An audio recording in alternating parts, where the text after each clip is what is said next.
Audio Jungle.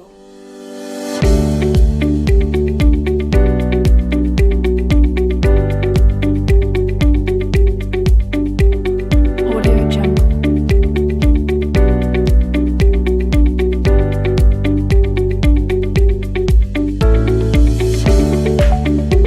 Audio Jungle.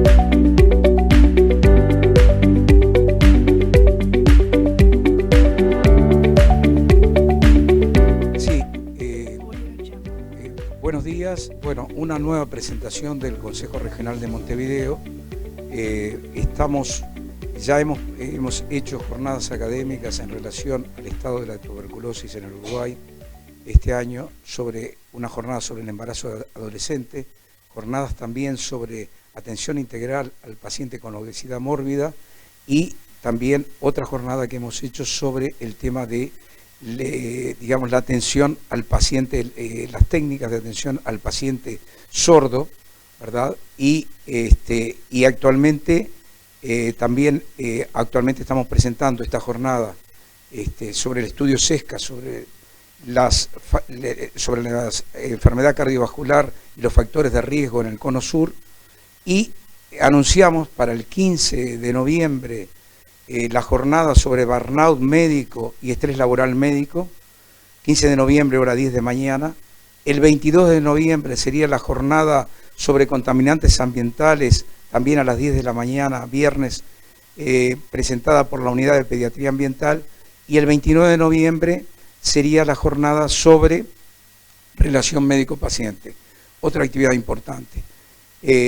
Nosotros queremos señalar que este es el año del 10º aniversario de la ley, de colegiación médica, y en el cual entendemos que hay dos leyes fundamentales hoy por hoy, que son la ley de colegiación médica y la ley del Código de Ética Médica. Y nosotros entendemos que lo más importante de todo para cumplir el mandato de la sociedad es cumplir con la ley y cumplir con y ejercer el cumplimiento de la ley.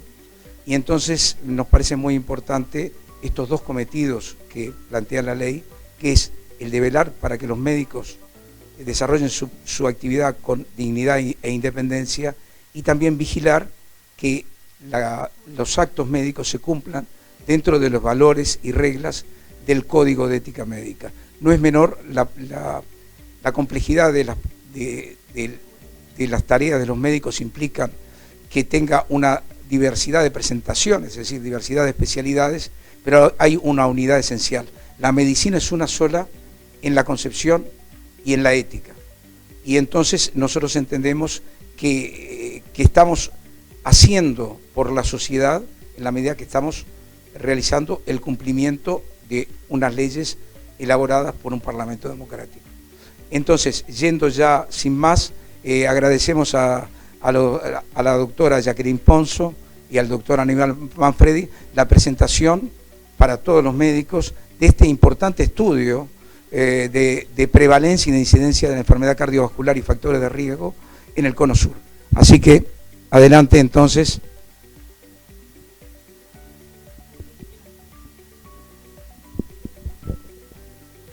Muchas gracias.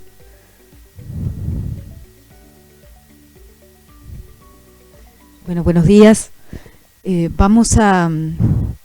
Agradecemos la oportunidad de poder compartir este trabajo, que nosotros somos voceros de un equipo muy numeroso, nacional e internacional, que ha hecho posible esta concreción.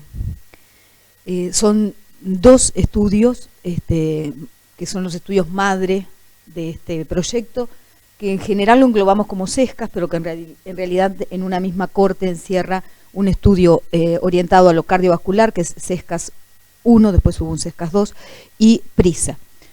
La sigla, CESCAS es una sigla que quiere decir Centro de Excelencia en Salud Cardiovascular para América del Sur, y esta presentación la preparamos a partir de la experiencia del equipo uruguayo. Vamos a seguir este recorrido en la presentación. Vamos a presentarles aspectos metodológicos, luego resultados de prevalencia del estudio CESCAS, luego resultados de incidencia, Vamos a detenernos un poquito a explicar la metodología de adjudicación de eventos, que es muy importante en un estudio de incidencia, los resultados del estudio respiratorio PRISA y luego una breve reflexión de conclusiones y perspectivas. Y nos acompañarán dos de las participantes del estudio allí en imágenes. Entonces, el estudio surge a partir de una convocatoria para una financiación de investigación sobre enfermedades crónicas en países del sur del planeta y en contextos urbanos no de grandes ciudades, ¿sí?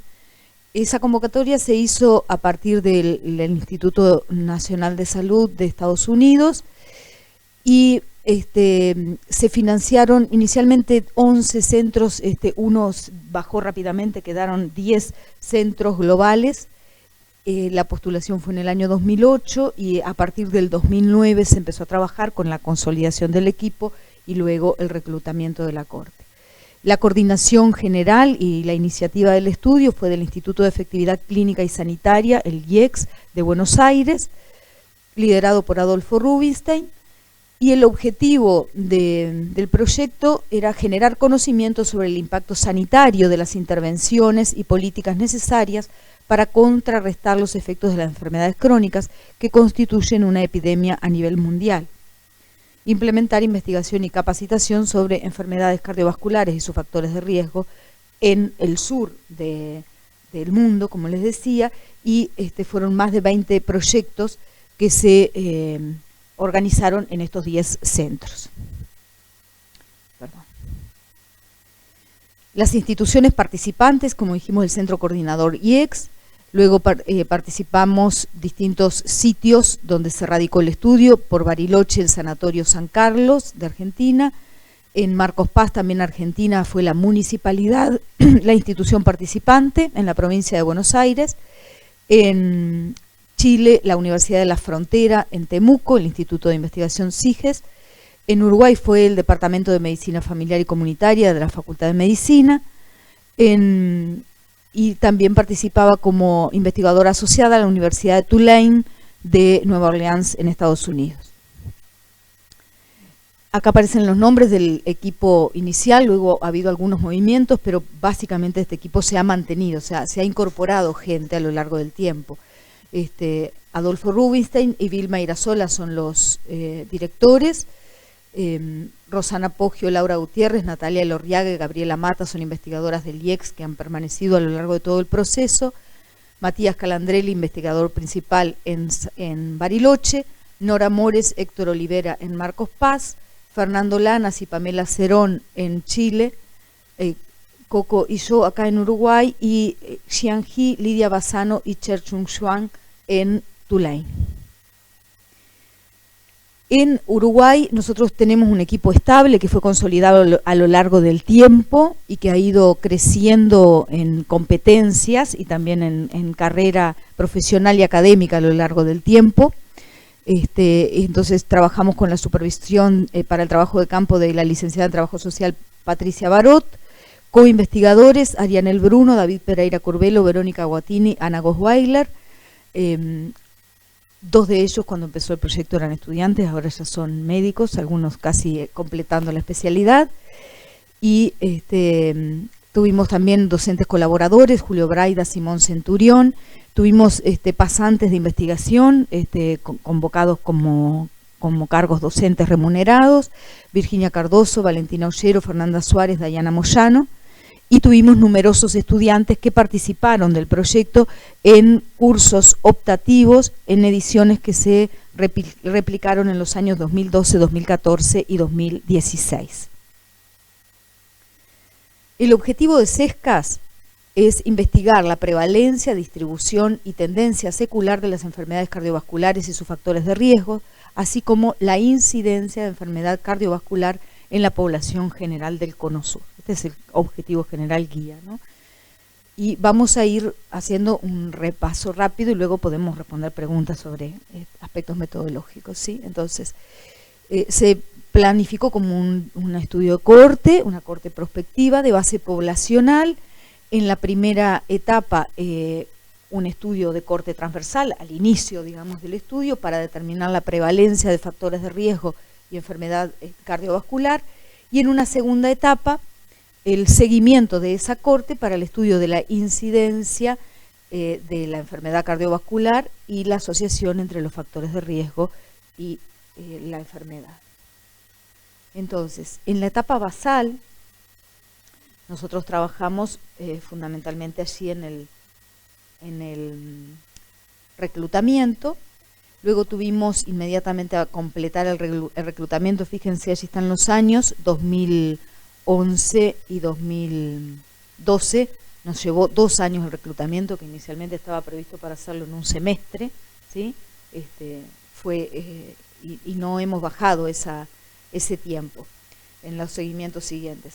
A continuación, en el 2012, ya superpuesto, digamos, antes de terminar el reclutamiento, se empezó con el seguimiento de los primeros reclutados, en seguimiento que la primera ronda fue telefónica para hacer despistaje de eventos, incidentes, y luego hubo un segundo seguimiento entre 2013 y 2015 que incluyó nuevamente visita clínica y las mediciones.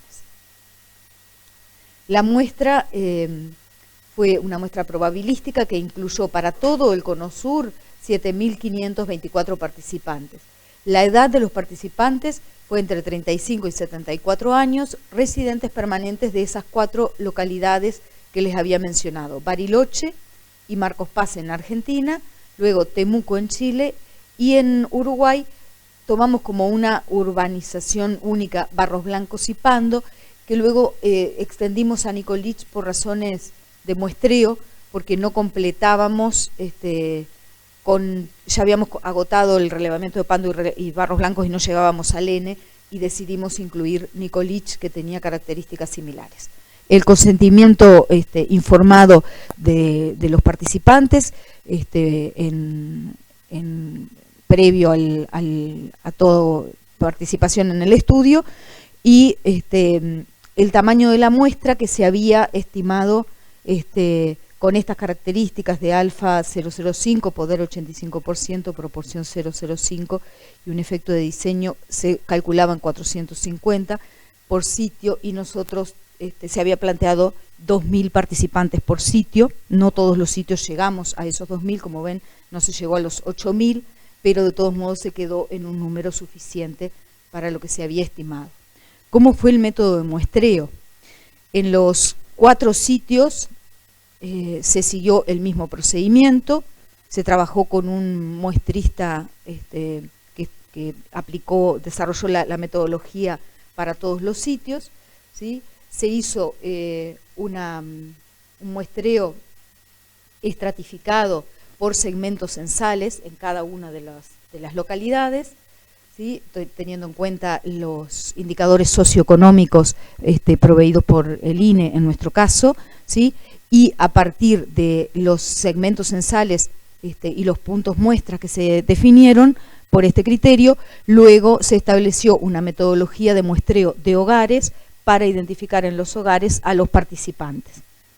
Entonces ahí se recorrían los hogares siguiendo un criterio también de aleatorización para el recorrido y la selección de hogares, y una vez en el hogar se identificaba a los participantes que quedaran dentro del rango de edad del estudio,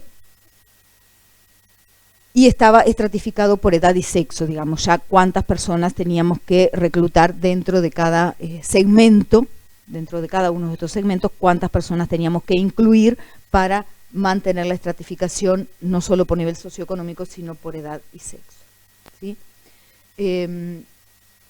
Utilizamos cuestionarios para la recolección de datos, que esto está tomado de una de las publicaciones donde está la síntesis de los instrumentos que utilizamos, que nos referimos a instrumentos que ya habían sido utilizados en estudios epidemiológicos de enfermedades cardiovasculares y factores de riesgo, de forma de no innovar en cosas que ya había experiencia, ¿verdad? Entonces, un estudio de referencia fue el estudio SOL, que era el estudio epidemiológico cardiovascular realizado en Estados Unidos con población latina, ¿sí? Luego se utilizó el IPAC para actividad física, se utilizó el FFQ, el formulario de frecuencia de consumo de alimentos, para explorar esto. Esto requirió hacer una validación del FFQ para el Cono Sur, se hizo para cada uno de los países porque no estaba validado en ninguno de los 3 países, ¿sí? Y bueno, como ustedes ven, aparecen también algunas había exploración de comorbilidad, como por ejemplo de salud mental, y acá en factores de riesgo se utilizaba la medición de laboratorio y la antropometría y el electrocardiograma para completar la valoración. La recolección de datos de los factores de riesgo se hacía en laboratorio con muestra en ayunas. Todos los análisis se hicieron centralizados en el laboratorio del Hospital Italiano de Buenos Aires, con un almacenamiento de las muestras a menos 80 grados centígrados, haciendo envíos periódicos con todos los procedimientos de importación, exportación del material biológico, ¿sí? Y bueno, lo que se determinaba en suero era el colesterol total, LDL, HDL, triglicéridos, glicemia, creatininemia, y también por medición en la visita clínica, la presión arterial, peso, talla, circunferencia de cintura y electrocardiograma. Para asegurar la calidad de los datos, y este fue un punto muy fuerte del trabajo y muy arduo, se trabajó permanentemente y todos los equipos unificados con un manual de operación, y se hizo un entrenamiento constante del personal que hacía la recolección de datos con procedimientos de certificación muy rigurosos que estaban pautados y que están documentados, tanto como el control de la calidad y calibración de los equipos, y repeticiones de mediciones para control y monitoreo. El laboratorio tenía su propio sistema de control de calidad, que fue también muy riguroso, y en el procesamiento de datos, que el ingreso, el formulario era manual, luego había una fase de ingreso de los datos a un soporte electrónico online que se hacía desde cada país y era gestionado centralmente en Open Clínica, y había una doble entrada independiente y reglas de validación para el control de calidad de los datos ingresados también. La definición de los factores de riesgo, ahora estábamos hablando recién con la doctora, es característico de lo que nos permite un estudio epidemiológico de esta magnitud. No tenemos una remedición cuando se detecta un valor elevado. Para presión arterial se tomó mayor o igual de 140 milímetros de mercurio, y la presión diastólica mayor de 90 milímetros de mercurio, o un autorreporte de tratamiento antihipertensivo, ¿sí? En este caso, la presión siempre se tomaban, se hacían 3 mediciones en cada visita clínica, no era una única medición, ¿sí? Siguiendo todo el proceso, y se tomaba el valor promedio para esta medición. Para la obesidad se tomó el índice de masa corporal mayor o igual a 30, y la obesidad central, el perímetro de cintura mayor o igual a 88 centímetros en mujeres y a 102 en hombres. No es el más riguroso de los criterios, ¿sí? Es el criterio europeo, ¿no? El anglosajón. En diabetes mellitus, glucemia de ayuno mayor o igual a 126, o autorreporte de tratamiento hipoglucemiante. El seguimiento, como decíamos, la primera ronda, que fue en el periodo 2012-2013, fue por encuesta telefónica, y a continuación del dato recogido telefónicamente se hacía el procedimiento de verificación y adjudicación de eventos, que luego vamos a profundizar en eso. En la segunda ronda se hacía una reiteración de la encuesta, de algunos aspectos de la encuesta, pero en forma personal, ¿sí? También para verificación y adjudicación de eventos, pero también se hacían mediciones. Se repetían todas las mediciones, incluso laboratorio.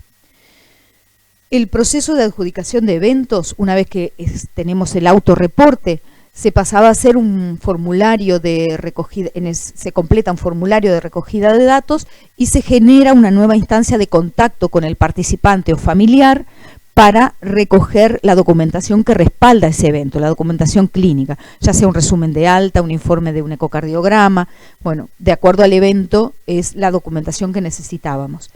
Y luego eso pasa a un comité de adjudicación que, como les digo, lo vamos a ver en profundidad más adelante. Los eventos que se relevaron fueron el evento muerte, y a partir de una muerte se despista si es de causa cardiovascular o de otra causa, luego nos quedamos solo con las de causa cardiovascular, infarto agudo de miocardio, accidente cerebrovascular, insuficiencia cardíaca crónica, y acá nos quedamos solamente con los casos de hospitalización. Empezamos con un criterio más blando y hubo que cerrarlo porque era muy inespecífico, nos resultaba. Luego enfermedad vascular periférica y revascularización. Respecto a las consideraciones éticas, se hicieron todos los pasos de aprobación por todos los comités de ética de los países participantes. En nuestro país, el comité principal es el comité de la Facultad de Medicina, pero también, como hay material biológico, lo evalúa el comité del Banco de Órganos Trasplantes. Y en Facultad de Medicina se requiere además renovación periódica y ha sido mantenido durante todo este periodo de trabajo la evaluación y la aprobación por el comité. Luego tenemos la aprobación en Estados Unidos por el tipo de proyecto, que eso es una exigencia. Por supuesto que el consentimiento informado, y además de esto teníamos una plataforma online para el entrenamiento y certificación en bioética de todo el personal participante del estudio. Entonces, con esta rápida presentación de los aspectos metodológicos, le doy paso al doctor Manfredi para presentar resultados de prevalencia. Bueno, un gusto, Jacqueline, que ha sido el artífice de que este estudio pudiera ser llevado a cabo, más allá de que hubo cientos de personas que han participado, pero sin su motor y sin su calidad humana y científica no lo hubiéramos logrado. En cuanto a los datos, son datos entonces de una muestra muy bien seleccionada en forma rigurosa en 4 pequeñas ciudades donde se pensó, y fue así, poca movilidad de la gente, que facilitaba el seguimiento, con 1.584 participantes de Pando, Barros Blancos y Nicolich. Si vemos acá, de los que fueron contactados inicialmente, como en cualquier estudio epidemiológico, puede haber gente que rechaza, algunos que no se vuelven a encontrar, luego que se localizaron los domicilios y se pensó encuestar a determinadas personas, no se pudieron encontrar y hubo un 15% de rechazos. Si uno ve esto, el 80% de aquellos que fueron inicialmente postulados para ser participantes fueron realmente participantes. Y esto no lo digo como comparación, pero sí es cierto que este número de participantes es igual o no sé si algo mayor que la muestra inicial de Framingham, y este 80% de participantes que realmente efectivizan su participación es mayor también que Framingham, que fue algo así como de 2 de cada 3 de los invitados a participar. En cuanto a los resultados generales, es bravo mirar todos los números, pero algunos son muy importantes de estos 1.584, tomados en forma global los 4 centros.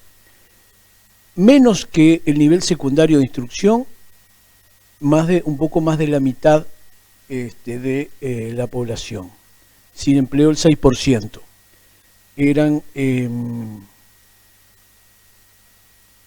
1.584 en Barros Blancos, que aquí es un poco mayor el porcentaje junto con Marcos Paz, un poco mayor el porcentaje de los que tenían un nivel de instrucción menor que el secundario, tanto en Marcos Paz como en Barros Blancos, y era menor ese porcentaje en Temuco. Y vemos que en los diferentes estratos etarios, las personas de mayor edad, en el grupo de personas de mayor edad, predominaba francamente los que tenían instrucción solo hasta primaria. Y eso es menor en los jóvenes, lo que está bien, pero sigue siendo alto. En cuanto a los niveles de hipertensión arterial, que a veces estamos acostumbrados a ver valores mucho más bajos de estudios epidemiológicos, esto está de acuerdo a lo que ya se habían visto estudios en Alemania y en otros, que si bien es cierto que estamos hablando de gente entre 35 y 74 años, vemos la prevalencia es mayor del 40% de hipertensión arterial y es 60-70% cuando estamos en estrato etario por arriba de 65 años. El conocimiento de la hipertensión arterial predominó sobre el no conocimiento, es decir, acá quedaron como los colores prácticamente iguales, pero el 60-65% en las diferentes localidades era de hipertensos conocidos, pero más de 1 de cada 3 eran hipertensos que no sabían que lo eran. Así que acá hay otro punto para lograr mejorar el conocimiento y por lo tanto los resultados. En cuanto a si los que sabían que eran hipertensos estaban tratados, o sea, sobre los que sabían que eran hipertensos, tenemos que la mayoría estaban tratados, pero queda un 20 a 30% de personas que a pesar de saber que eran hipertensas no estaban tratados.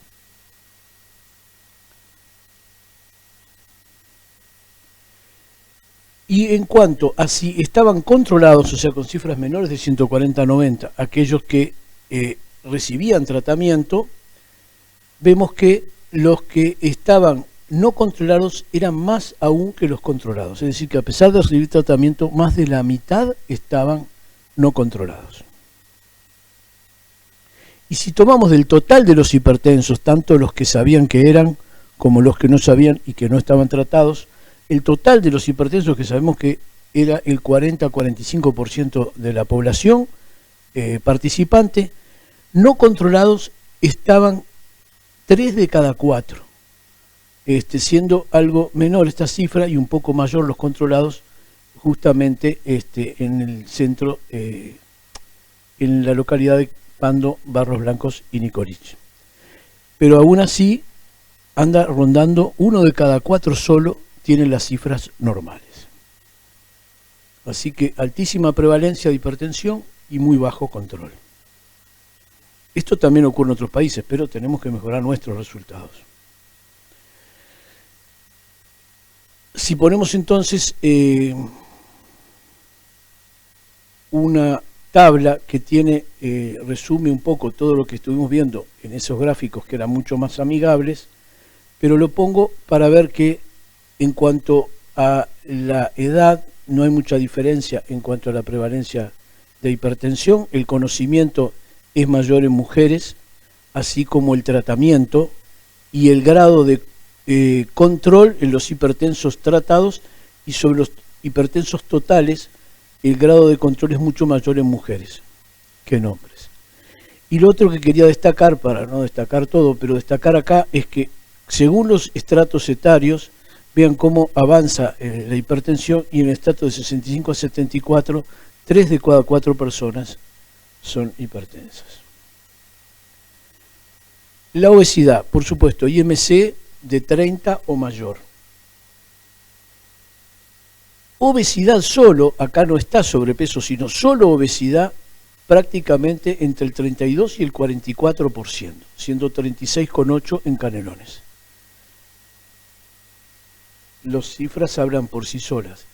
Y en esta publicación, que es de hace unos 3 años, también del grupo, de este mismo estudio, sobre la prevalencia, distribución y determinantes de obesidad y obesidad central en el cono sur, disculpen que es un poco engorroso, pero sobre todo lo que quiero destacar es que si uno suma obesidad y obesidad central, es el 80% de la población, que me incluye. Sobrepeso, no sé qué dije antes, pero sobrepeso y obesidad, que me incluye. Pero uno sume lo que sume, esta columna con esta columna, en diferentes grupos etarios, o diferente nivel educativo, ahí las cosas son un poco distintas, pero anda rondando el 80% de la población con sobrepeso, obesidad, con las consecuencias que esto trae, como ya sabemos, incluida una la hipertensión y otra la diabetes. Y acá hay algo interesante porque el sobrepeso por lo menos no sube, pero cuando sube en mayor grupo etario de mayor edad, pero sí sube la obesidad. Es decir, que no es que se pasa a peso normal, sino que en otro grupo etario después tenemos más obesos. En cuanto al nivel educativo, el sobrepeso es muy prevalente, por el 40%, en los 3 estratos educativos, primaria, secundaria y universidad. Y acá hay algo interesante, y después vamos a ver en otros datos que se da sobre todo en mujeres, que el nivel universitario presente se asocia a menor incidencia de obesidad, mientras que el nivel primario tiene la mayor incidencia de obesidad.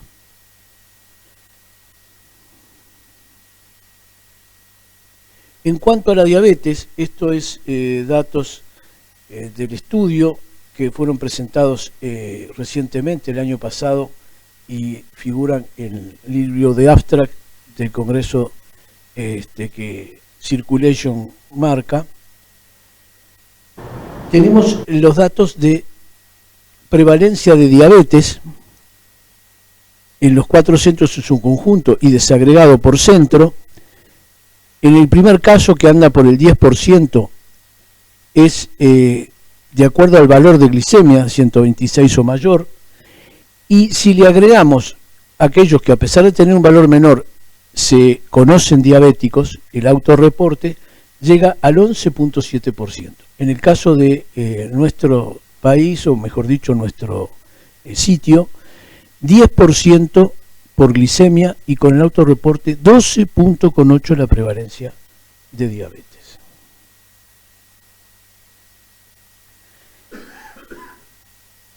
Una cosa interesante es que de 12,8% es la prevalencia de diabetes en el sitio de Uruguay, 3.6 la prevalencia de prediabetes y 18.1 el hecho de no saberse diabético, que es mayor en el caso de los hombres, es decir, como que se sorprenden con el valor de glicemia que se encuentra porque no se sabían diabéticos, más los hombres.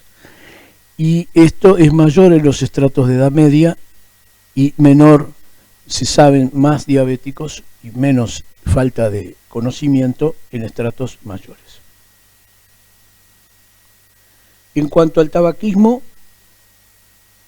ronda el 30 al 35%, 32% de fumadores actuales en el sitio de Uruguay y 13.9 el de fumadores intensos de 20 o más cigarrillos al día.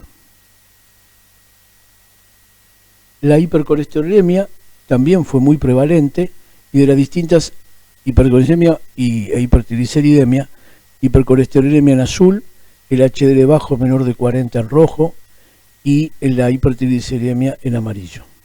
Todos fueron muy prevalentes. Predominó más todavía el HDL bajo, que justo es la alteración lipídica que más se asocia a infarto. En cuanto a los niveles de actividad física, se tomó como un punto de corte, que está acá abajo chiquito, y es que se consideraba inactivo. Vieron que la actividad física se puede determinar de acuerdo a cuántas veces se multiplica el consumo de oxígeno basal en cada tipo de actividad, caminar, andar en bicicleta, etc. Y entonces se sabe que la actividad metabólica basal, o MET, es 1. Por ejemplo, andar en bicicleta puede ser 5, una velocidad moderada.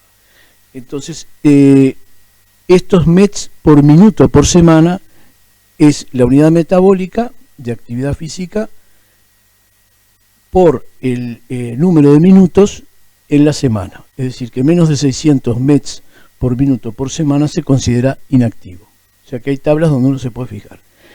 Y vemos que ya sea por la actividad dentro de la casa o la actividad laboral o la actividad recreativa, tenemos que el 2 de cada 3 en promedio podían considerarse que no eran inactivos, pero esto aumenta el nivel de inactividad, no sé si señala acá, aumenta el nivel de inactividad y baja el nivel de actividad en los estratos mayores y un poco más todavía las mujeres, que solo la mitad pueden considerarse físicamente activas.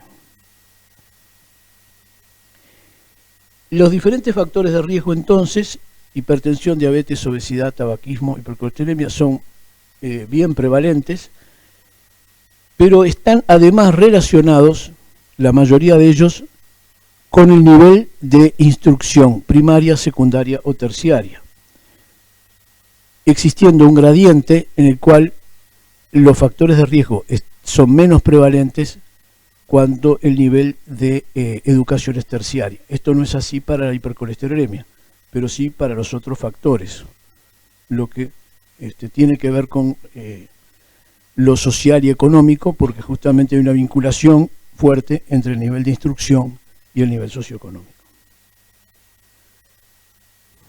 A modo de resumen entonces, y para ver las diferencias entre la muestra total y la de Uruguay, vemos el tabaquismo en 30%, la baja actividad física por ahí 56-60%, los niveles de alcohol, de hipertensión por arriba de 40%, 12,8% en Uruguay, la diabetes, obesidad, más de 1 de cada 3, las diferentes alteraciones lipídicas también muy prevalentes, y quería destacar esto porque es el único diapo donde lo marcamos, y es que prácticamente el 40% cumplen criterios de síndrome metabólico, lo cual es muy importante dada el riesgo que confiere el síndrome metabólico tanto para el desarrollo de diabetes como de enfermedad cardiovascular y muerte. Quedó un poco alto el diapo, pero esto es el número de factores de riesgo. Abajo tienen cuáles son los números. Fíjense que sin ningún factor de riesgo cardiovascular, prácticamente inexistente, tanto en el total como en cualquiera de los sitios, como entre hombres, mujeres y los diferentes grupos etarios. Es decir que podemos decir que casi todos los participantes, y si bien puede haber un mínimo sesgo del estudio, pero lo riguroso de los datos hace que podamos extrapolarlo globalmente a la población, casi todos tenemos algún factor de riesgo, y muchos de ellos son corregibles porque además dependen de los hábitos. Predominan en la población 2, 3 y 4 factores de riesgo, y ni qué decir en los mayores de 65 años, donde predomina 3, 4, 5 y 6 factores de riesgo. En cuanto al electrocardiograma, se hizo un análisis liderado por la bachiller Verónica Guatini, que ahora ya va a empezar su posgrado de cardiología, en el que tuvimos datos muy interesantes, y a modo de resumen podemos mostrar que este fue trabajo sobre los participantes de Uruguay. Se hicieron en la fase inicial 1.475 electrocardiogramas. En el 15% de los casos tuvieron al menos una alteración, siendo población general. Y la mitad correspondieron al rango de 65 a 74 años. Acá tenemos en este diapo cuáles fueron esas alteraciones. Una de las más frecuentes fueron sobre todo la presencia de extrasístoles ventriculares. En el 3.9 de la población, flúter muy poco frecuente, marcapaso, bloqueo incompleto de rama, bloqueo AV de primer grado, estas fueron poco frecuentes. Nos queremos centrar en aquellas que implican un cambio de pronóstico, sobre todo bloqueo de rama izquierda, fibrilación auricular, hipertrofia ventricular izquierda y cicatriz de infarto, que estuvieron entre 1.2 y 1.8%. También extrasístoles supraventriculares y bloqueo de rama derecha, que no tienen mayor implicancia pronóstica. Y analizando una que nos pareció bastante interesante, son pocos casos, acá no podemos hablar de porcentaje porque son casos, un caso en el grupo etario bajo, de edad baja, en edad media y en edad mayor, en hombres en rojo y en rosado en mujeres. Y vemos que la fibrilación auricular, como siempre se sabe, aumenta mucho en los grupos etarios mayores. Y una cosa interesante, son pocos casos, pero es que pareciera que hay un cambio y mayor en la mujer a cierta edad. Pero lo que se destaca sobre todo es el aumento de prevalencia en el grupo etario mayor. Como conclusión, la prevalencia de alteraciones ortográficas fue alta, mayor en los rangos etarios más avanzados, y sobre todo esto, y es que hay alta prevalencia, para hacer un estudio poblacional, de alteraciones que se asocian al pronóstico adverso, como bloqueo rama izquierda, secuela de infarto, hipertrofia y fibrilación auricular, que estaban presentes en más de un 1%, lo que hace pensar que es una estrategia que puede ser útil en población. La doctora Ponzo va a dar unos datos de incidencia. ¿Cómo calculaban los MED? Los MED porque hay tablas que te marcan, según el tipo de actividad que la persona dice hacer de actividad física, si corresponde a 2 MED, 3 MED, 4 MED. Yo no los tengo todos en la cabeza. Entonces, que por ejemplo, si caminas, te ponían Claro, caminar a tanta velocidad, cortar el pasto, hacer trabajo de fuerza muy fuerte. Hay tablas y te permiten tener una idea muy aproximada, que después se corresponde incluso en otros trabajos, no nuestros, con la clase funcional física. O sea, la persona, por ejemplo, hay un score de actividad física de la Universidad de Duke, un score de actividad física de la Universidad de Duke, basado en lo que la persona dice que hace, que se corresponde muy bien con la clase funcional en la ergometría. Eso está demostrado. Incluso ha permitido usar ese score de actividad física para ver la evolución de los pacientes y se ha valorado como que se correlaciona muy bien con la ergometría, con la clase funcional física. O sea que uno va a esa tabla y dice, bueno, hago 30 minutos de bicicleta, bueno, son tantos metros, suponte que son 5 por 30, ahí tenés 150 y lo hace tantas veces a la semana, 4 veces, ya llega solo con eso a los 600, que es el punto de corte para considerar que no es inactivo. Y bueno, si hay interés, tenemos todo el material a disposición para verlo, ¿sí? Los formularios. Bueno, los resultados de incidencia son una presentación preliminar porque el tiempo de seguimiento que tenemos aún es corto. En realidad en esto, que es lo que tenemos terminado de procesar. Ustedes van a ver ahora una presentación que estos datos no están publicados por ese mismo motivo. Los presentamos por primera vez en 2015 en el Congreso Interamericano de Cardiología en Santiago de Chile y luego los presentamos en la Facultad de Medicina en Uruguay en el año 2016. Entre 2016 y 2017 nosotros hicimos CESCAS 2, que fue una nueva etapa de seguimiento, que tuvimos un nuevo contacto con mediciones, con la población, y no hemos todavía procesado los datos de incidencia. Terminamos hace relativamente poco tiempo de hacer el proceso de adjudicación de esa segunda etapa. Y de todos modos nos parece importante compartir con ustedes en esta oportunidad porque son los primeros datos de incidencia que tenemos para mostrar y además producidos en nuestro país. Entonces, recordar los momentos de seguimiento que nosotros habíamos hecho, que son los que abastecen los eventos que van a producir estos datos, ¿sí? En el primer momento telefónico y el segundo, que finalizó efectivamente en realidad en 2015, fue de contacto personal. El procedimiento de verificación y adjudicación de eventos que se sigue, la fase de notificación que dijimos, el encuestador concurre a obtener la documentación, se completa el formulario, luego tenemos distintas situaciones, los datos pueden ser suficientes para adjudicación o insuficientes y generar una nueva búsqueda, ¿sí? Todo esto ya está en la fase del comité de comunicación. Cuando es posible, se concreta la adjudicación del evento y eso permite confirmar el diagnóstico o refutarlo según la congruencia que haya con el reporte y la documentación, ¿sí? Muy pocas veces se da la posibilidad se da la situación de no poder confirmar ni refutar el evento. ¿Qué pasa cuando hay una discordancia en el proceso de adjudicación que puede ocurrir, ¿verdad?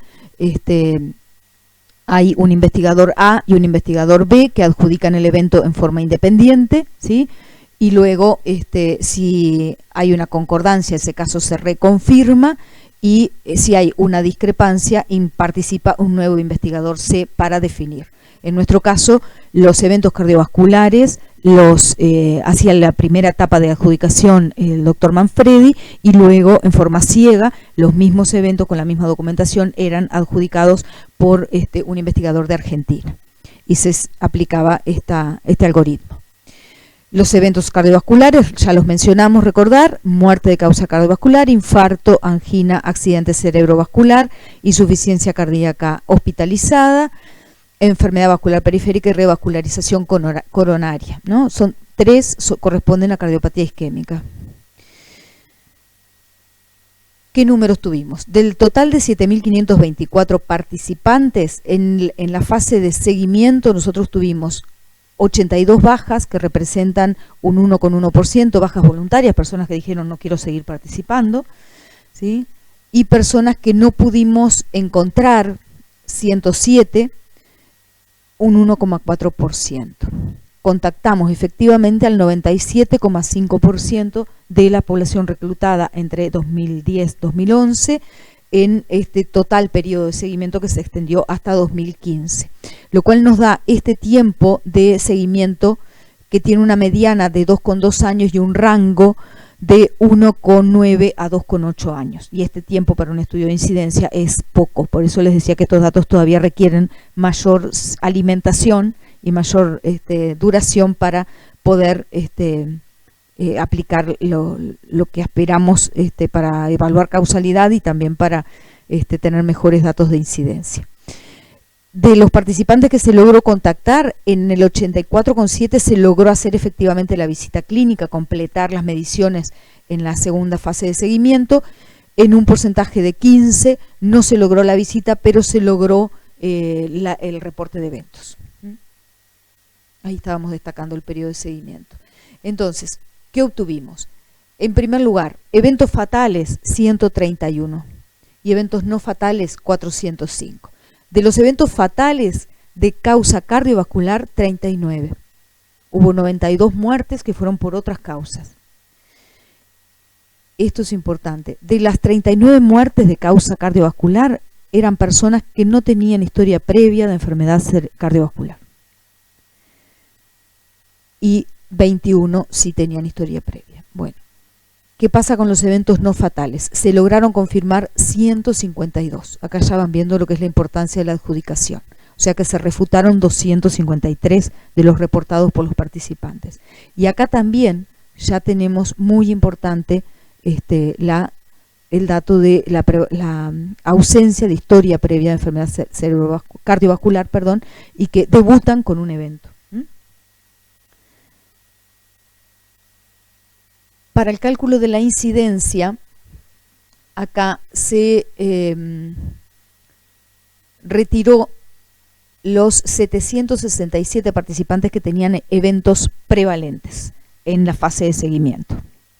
Entonces, nosotros nos quedamos de los 7.335 participantes con reportes de evento,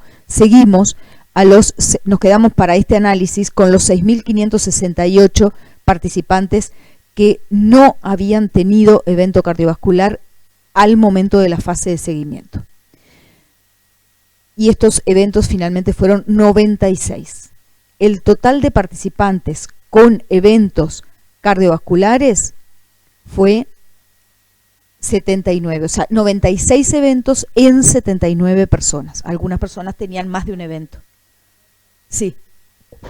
Los 767 eventos, ¿cuándo habían ocurrido? No entendí eso. ¿Los 700 son en el primer seguimiento? Los prevalentes. Cuando nosotros hacemos este relevamiento, ¿sí? Algunos de estos eventos son anteriores, o sea, las personas lo tenían ya en el momento de ingresar al estudio, ¿sí? En el momento de reclutamiento, en el momento del seguimiento. No, cuando hacemos el seguimiento, porque el corte, el reclutamiento se indaga en factores de riesgo y también morbilidad, pero no se hace el proceso de adjudicación riguroso. Entonces, cuando en el seguimiento nosotros le preguntamos a la persona, ¿tuvo un infarto en este periodo? Te dicen que sí, pero capaz que fue, le parece que fue hace un año y fue hace 2, ¿no? Esa situación es muy común, la memoria es muy... Entonces, cuando se hace el proceso de adjudicación, el evento se adjudica, se hace todo el proceso, pero cuando se hace el corte, hay ese número de eventos en el periodo de seguimiento. Habían ocurrido, o sea, eran prevalentes al momento de que la persona ingresa al estudio, ¿sí? Entonces, efectivamente, o sea, son participantes, ¿no? Participantes que ya habían tenido eventos. Entonces, esos participantes se restan y nosotros nos quedamos con estos participantes como denominador después, ¿verdad? Sí. Si eran hipertensos, lo sacaron también de... No, los eventos, lo que les había mostrado recién, muerte, infarto, angor, revascularización coronaria, ¿sí? A eso llamamos eventos. Entonces, de vuelta, en estos 6.000 participantes, ¿sí?, que no tenían enfermedad al momento de ingresar al estudio, durante el seguimiento ocurrieron 96 eventos que se registraron en 79 participantes, ¿sí? Sí. Que no tengan ni hipertensión, No, ni hiperpresión. que no tenían ninguno de los eventos, sí. O sea que no, Factores de riesgo, sí. Hipertenso, Claro. hipertrigliceridemia. Sí. Para el estudio a todas esas condiciones las llamamos factores de riesgo. Y cuando decimos enfermedad cardiovascular nos estamos refiriendo a los eventos, ¿sí? Entonces, de estos eventos, con las características que habíamos mencionado, fatales fueron 18 y no fatales 61, coronarios 3, los eventos fatales, accidente cerebrovascular el más frecuente 6, insuficiencia cardíaca, no, perdón, el más frecuente fue muerte súbita. Muerte súbita, la causa de muerte cardiovascular más frecuente, ¿sí? Y los no fatales, hubo un predominio de eventos coronarios, recuerdan que eran 3 los eventos que teníamos, angor, infarto y revascularización, accidente cerebrovascular 19, insuficiencia cardíaca 12, ¿sí? El seguimiento, recuerdan, era que teníamos era una mediana de 2,2 y utilizando este denominador se utilizó el índice personas año para seguimiento para calcular la incidencia, o sea, lo que se calculó en realidad fue densidad de incidencia, ¿sí? En vez de calcular por personas, para tomar en cuenta el tiempo de seguimiento, se toma personas año. Acá viene el recuerdo de vuelta. Entonces, eventos cardiovasculares, los no fatales, infarto, angina, ACV, insuficiencia cardíaca hospitalizada y revascularización. Fatales fueron la muerte de causa coronaria, ACV, muerte súbita, insuficiencia cardíaca hospitalizada, arritmia y revascularización. Los indicadores de muerte cardiovascular, estas causas que acabo de mencionar, enfermedad coronaria, no fatal, infarto, angina, revascularización coronaria, y fatal, muerte coronaria y muerte súbita. El cálculo de la tasa de incidencia, entonces, como decíamos, se hizo como el número de nuevos eventos sobre el número de participantes libre de enfermedad al inicio del estudio por el tiempo de seguimiento. Eso se multiplica por 1000 y el indicador, la tasa de incidencia, en realidad rigurosamente es una tasa de densidad de incidencia. Y estos son... Para sacar el factor tiempo. Porque incluimos el tiempo en el denominador. Porque, claro, porque hay pacientes que entraron al año y medio, otros a los 2, otros a los 3. Lo que hace la densidad de incidencia es ponderar el tiempo de seguimiento. Entonces te permite incorporar personas con distinto tiempo de seguimiento pero con el mismo peso, ¿no? Porque entonces vale lo mismo una persona que yo seguí por 10 años que 10 personas que sigo por un año, digamos, ¿no? Pondero en relación al tiempo que están en el estudio, ¿sí? no era mucha la diferencia que había, vieron que estaba entre 1,8 y 2,8, pero... Tienes más chances si te siguen. Exacto. Sí.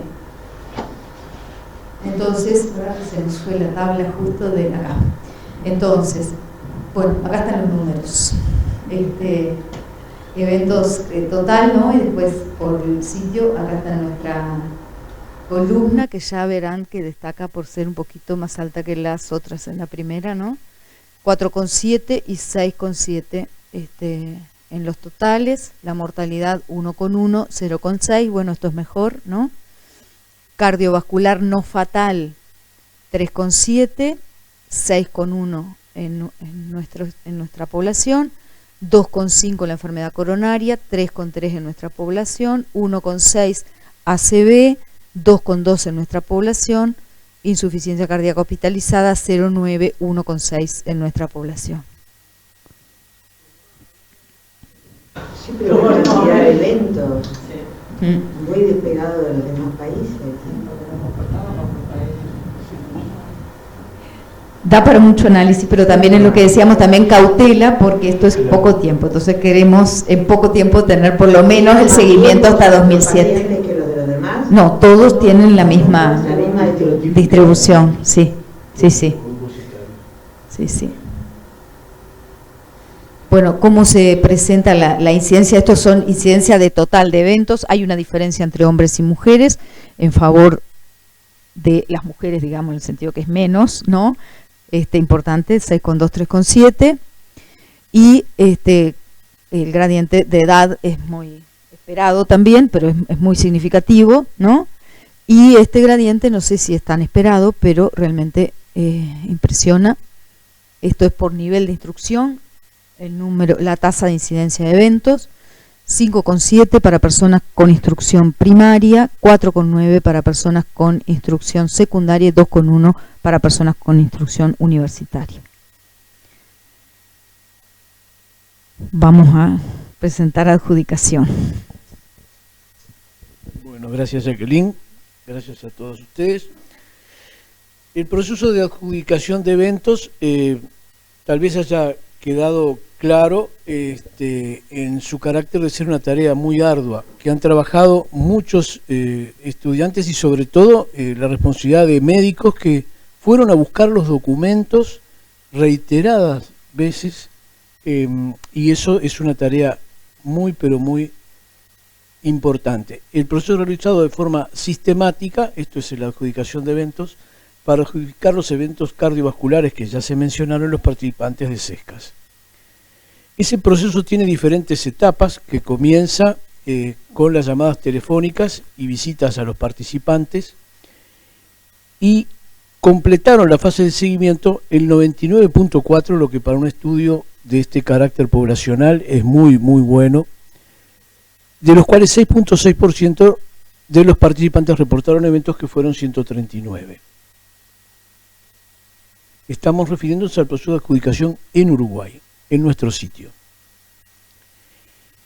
Se tuvo que concurrir al domicilio de los participantes y a 33 servicios de salud, del primer nivel, del segundo nivel, emergencias móviles.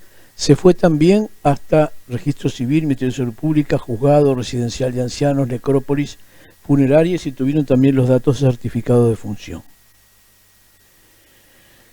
Creo que esto, que es una mínima parte de lo que hubo que estudiar y revisar, solo es un pequeño montón, da una idea de lo que fue este proceso.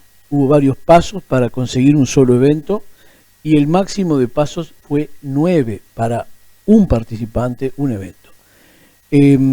Se tuvo justamente también la idea y la impresión de los familiares, pero sobre todo el certificado de función. Hubo tiempos que fueron a veces largos para aprobación de instituciones, para dar la información, y hubo que conseguir consentimientos específicos para esta tarea. Había formularios donde se verificaba. A veces lo bravo es que los documentos se tenían con letras ilegibles o falta de paraclínica, por eso en algunos casos quedaron inciertos, y también porque a veces no pudimos precisar cuál fue la causa de muerte, porque se puso definición de causa natural, sin especificar en el certificado de función. Esto es lo destacable y sobre todo para que tengamos en cuenta que si un estudio nos dice que hubo tantos eventos y no hubo un comité de adjudicación, es absolutamente incierto el resultado que nos están mostrando. En este caso, de los 139 eventos reportados telefónicamente, se confirmaron luego del análisis de toda la documentación solo 53, algo así como un 35, no llega al 40%.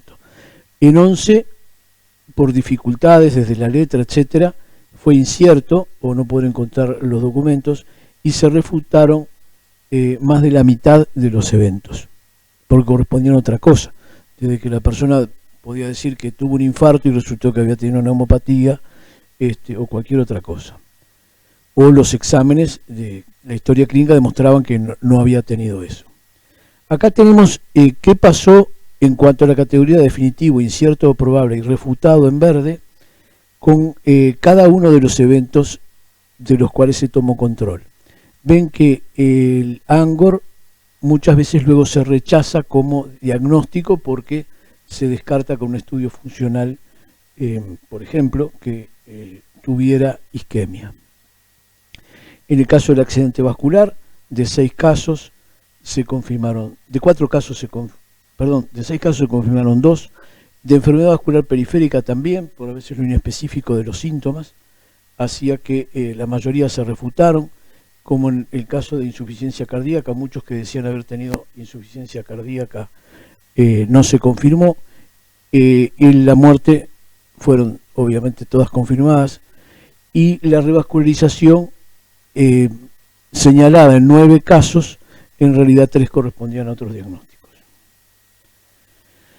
En cuanto a la muerte en el sitio Uruguay, o en las localidades que se tomaron de Uruguay, tenemos que el 20% correspondió a causa cardiovascular. Son números pequeños todavía por lo corto del seguimiento, tal vez no podamos expresarlo así en porcentaje, pero 1 de cada 5 muertes fue de causa cardiovascular, también 1 de cada 5 fue por accidente de tránsito, y otras en 30%, y desconocemos la causa, sobre todo porque fue cerrado como muerte natural en 1 de cada 3. Se archivó tanto en forma informática, en el FTP, como en papel. En otras, ¿qué quiere decir? El certificado decía no. Perdón, se está acabando la batería, dice allá. Agrupados otras causas. Otras causas que no cardiovasculares, pero no lo tenemos desagregado por ahora.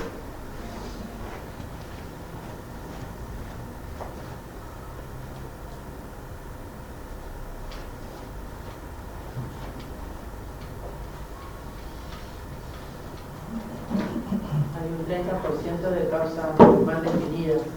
Sí, es así que no se pudo saber, porque hay certificado de función que dice murió de causa natural. Sí, yo te digo, yo fui directora de estadísticas vitales durante 10 años y diseñé un curso para el correcto llenado del certificado de función que está disponible en la página web del Ministerio y que exhorto a todos los estudiantes o a los profesores o a los docentes a que los estimulen a sus estudiantes a hacerlo, porque Uruguay nos castiga después la OMS con esos ajustes que hacen por tener ese 30% de causas mal definidas, entonces nos ajustan siempre para arriba, entonces las muertes maternas se duplican, las muertes infantiles, porque todos esos estudios que publica la OMS para Uruguay, como para un montón de países, son ajustados con un 30%, como ellos dicen, ustedes tienen un 30% de gente que no saben de qué se muere, nosotros le vamos a ajustar para arriba. Porque es importante que cada certificado diga verdaderamente o lo más próximo posible que se muere la gente. Y eso lo digo ahora mientras que se cargaba porque me parece importante que cada uno de nuestro trabajo tratemos de que eso mejore, ¿no? Claro, muy importante porque el conocimiento de la realidad nos hace más fuertes en la posibilidad de mejorar la salud. Entonces hay un archivo web, pero también hay un archivo en papel sobre todos estos eventos adjudicados. Y como señalaba la doctora Ponzo, hubo una revisión de pares en forma ciega para ver si los eventos correspondían a eso, que le da también más confiabilidad a los resultados. Por lo tanto, el proceso de adjudicación de este y de otros estudios es un proceso esencial para asegurar la calidad del estudio, dada la baja especificidad que hemos detectado del reporte telefónico en algunos de los eventos en especial. A continuación, queríamos mostrarle algunos de los datos del estudio respiratorio.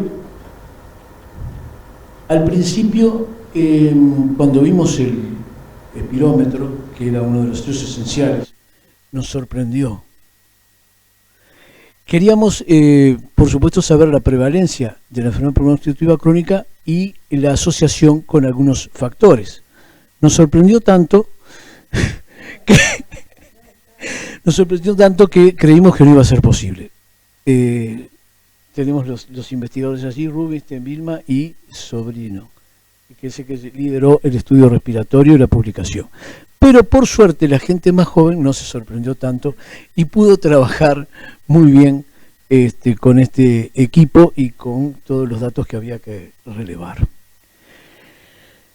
Así como SESCAS estaba diseñado para una población de 8.000 personas, participantes, en 4 sitios, este estudio estuvo diseñado solo para los estratos de edad superior de 45 a 74 años, para que fuera más prevalente la enfermedad.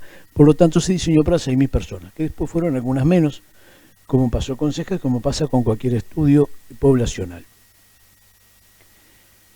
También fue una muestra estratificada por nivel socioeconómico, porque corresponden a los mismos participantes, pero no se tomó el estrato de 35 a 44 años.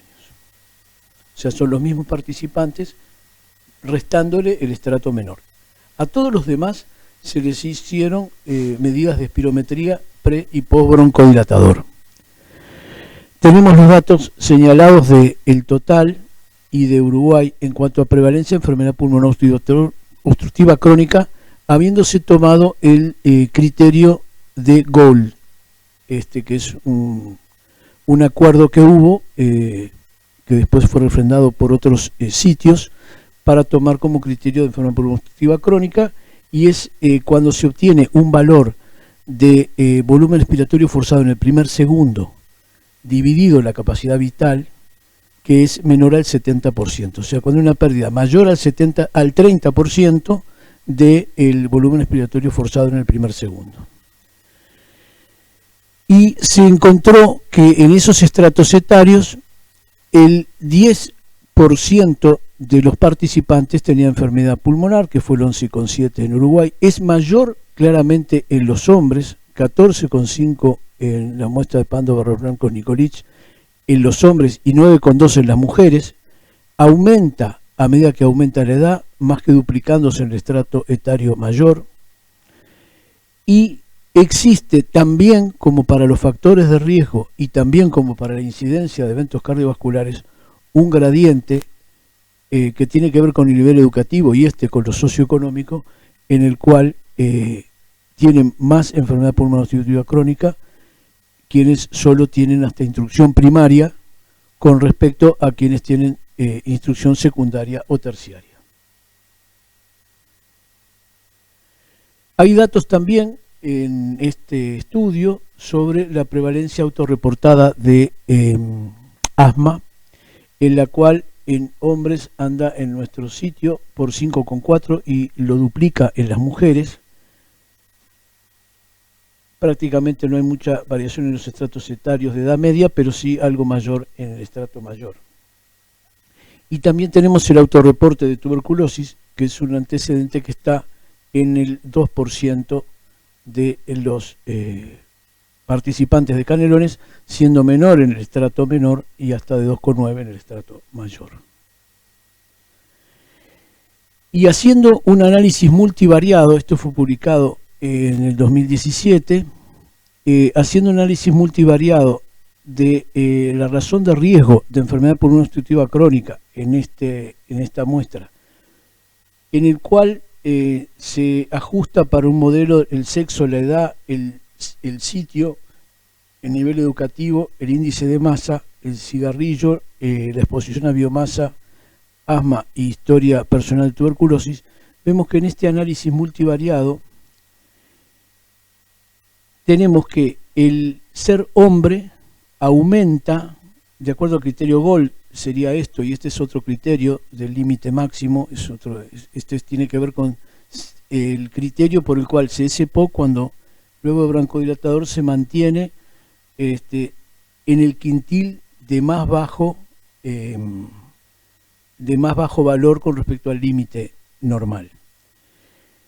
Pero tomando uno de los criterios, el criterio Gold, que es internacionalmente muy aceptado, vemos que aumenta un 80% sobre un valor de 1, o sea, la relación de riesgo es 1.8, el ser hombre se asocia más a la incidencia, a la prevalencia de enfermedad pulmonar obstructiva crónica. Lo mismo los estratos etarios mayores, pasa a ser la razón de riesgo de 6 en el estrato de 65 a 74 años. El tener menor nivel educativo que secundario, es decir, tener primario, también la razón de riesgo es 1.5, incluso cuando se ajusta para las otras variables. El tener índice de masa corporal bajo, se asoció 1.4 razón de riesgo. Y, por supuesto, el tabaquismo, el valor de referencia sería con respecto al no fumador. El tabaquismo actual es el que se asoció en esta muestra con una razón de riesgo de 2.8. Cuanto a la exposición a humos derivados de cocinar con biocombustibles, no hubo, cuando se ajusta el modelo, no hubo una relación, y sí se asoció al antecedente de cuando reportaban que eran asmáticos o reportaban que habían tenido tuberculosis, también se asoció más al diagnóstico de enfermedad pulmonar. Dejamos entonces para que concluya la doctora Ponzo. Muchas gracias.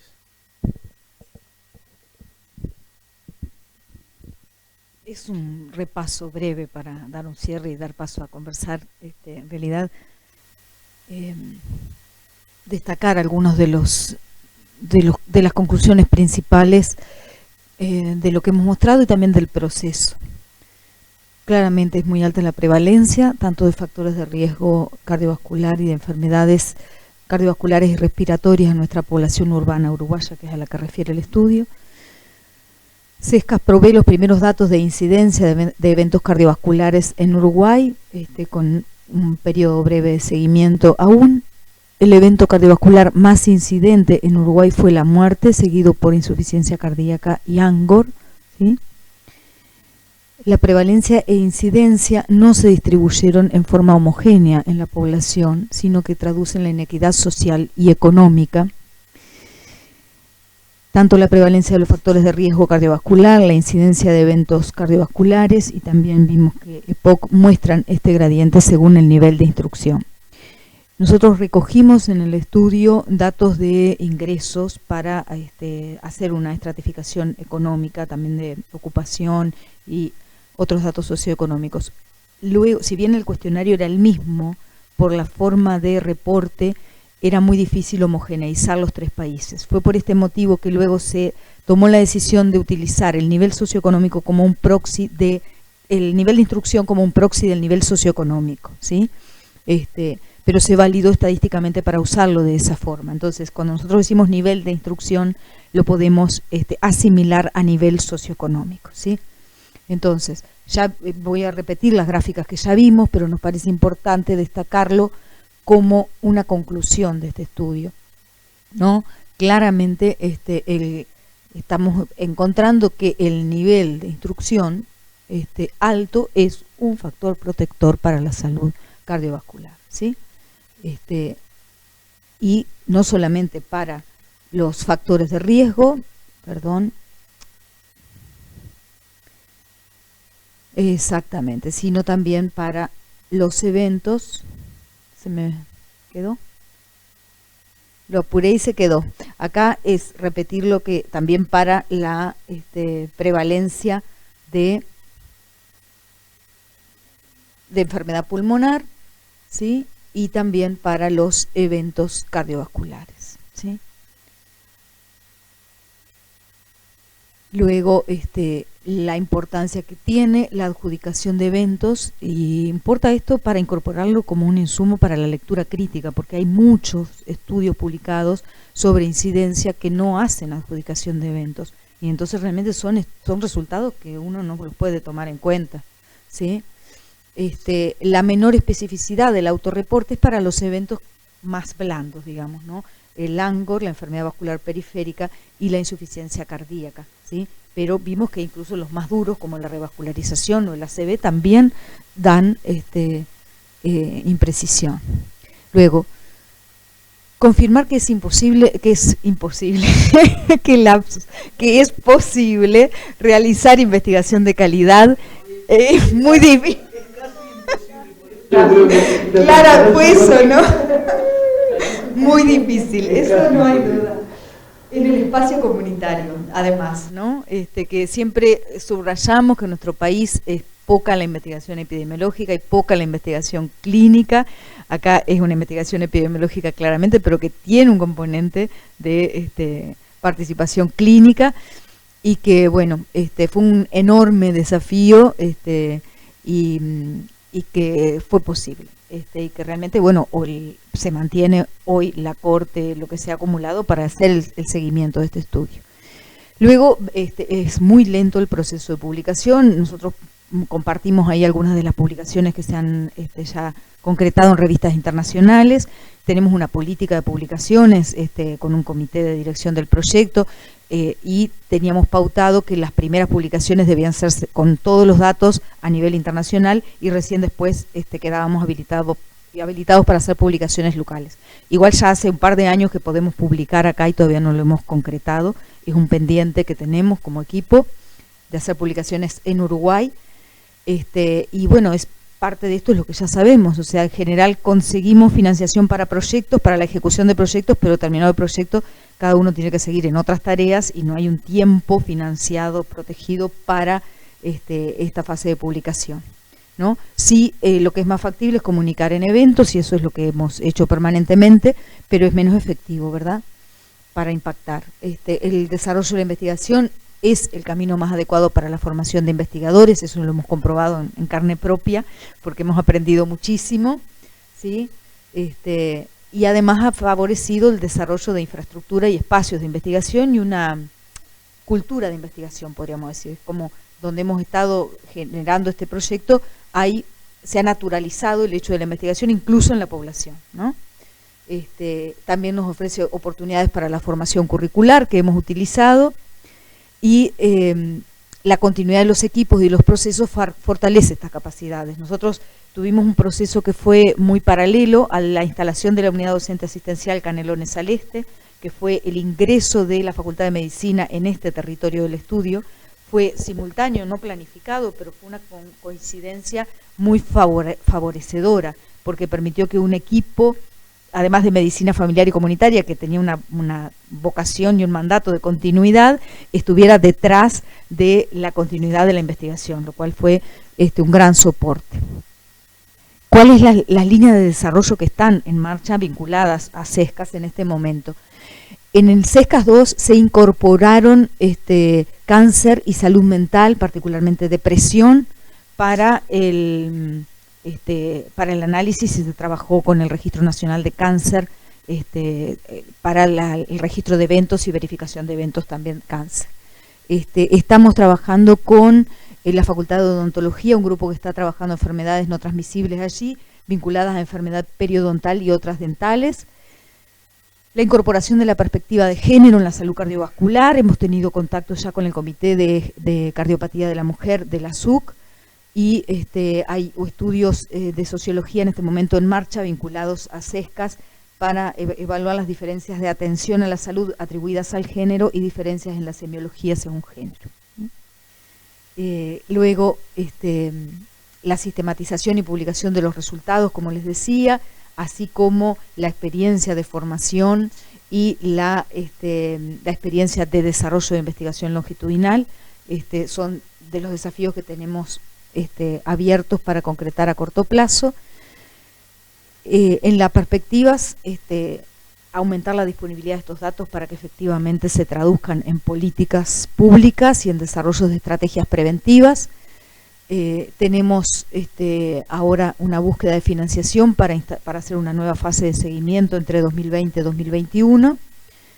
Ampliar la difusión de los resultados PRISA a la comunidad académica para ampliar la investigación del componente respiratorio. Y tenemos abierto un grupo interdisciplinario con nutrición, odontología y medicina, con el común denominador de enfermedades no transmisibles. De las necesidades más concretas de este momento tienen que ver con la financiación para la nueva fase y tener horas disponibles para la producción académica. La lista de agradecimientos es larguísima, hay un montón de instituciones y personas que han participado de este proceso en distintos momentos, y particularmente el agradecimiento es máximo siempre para los participantes y las participantes del proyecto, que han recibido con mucha disposición a los investigadores siempre.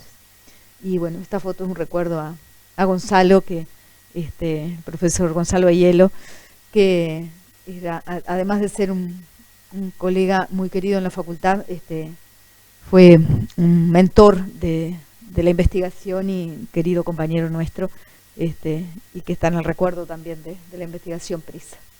Bueno, muchas gracias a todos.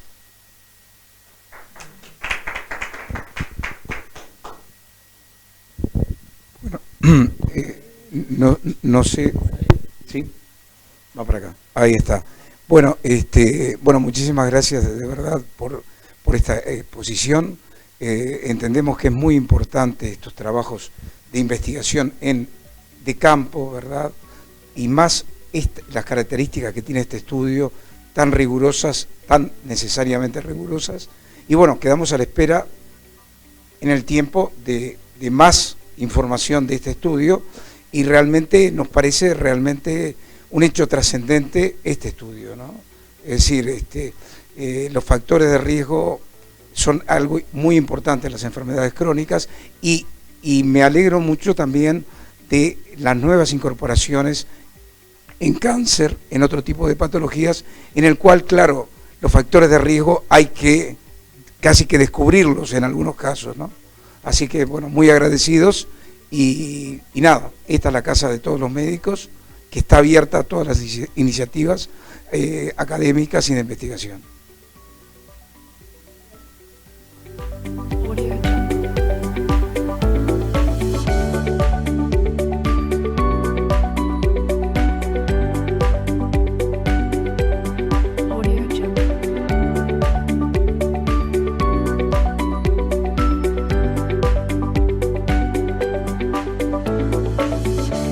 Audio Jungle.